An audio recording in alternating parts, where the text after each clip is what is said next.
vezes nos achamos como em uma tempestade na floresta, solitário com medo, fustigado pelo vento e chuva na noite escura.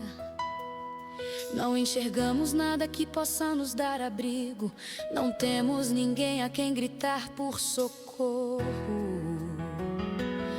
Até tentamos, mas nossa voz não é párea para a fúria da tormenta.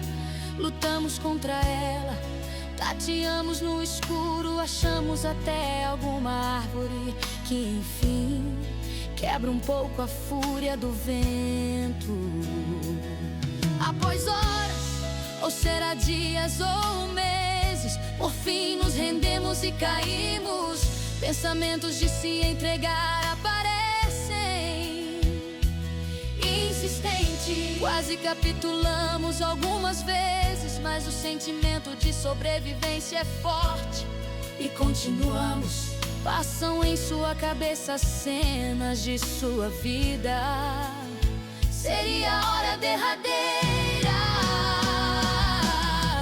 Em algumas dessas cenas você vê que alguém lhe ensinou a rezar, e como último recurso você profere uma prece baixinho, como se não acreditando muito, mais forte depois, como se fosse o seu último suspiro, e chama por Jesus.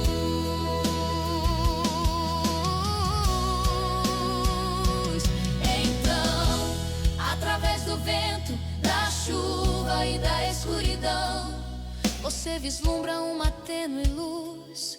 Isso lhe dá esperança e começa a rastejar em sua direção.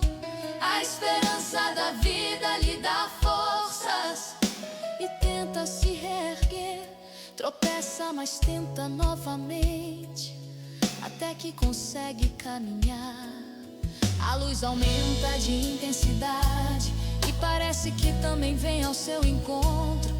A alegria toma conta de seu corpo e lágrimas começam a cair. Lágrimas que são enxugadas por aquela figura de luz que agora é presente.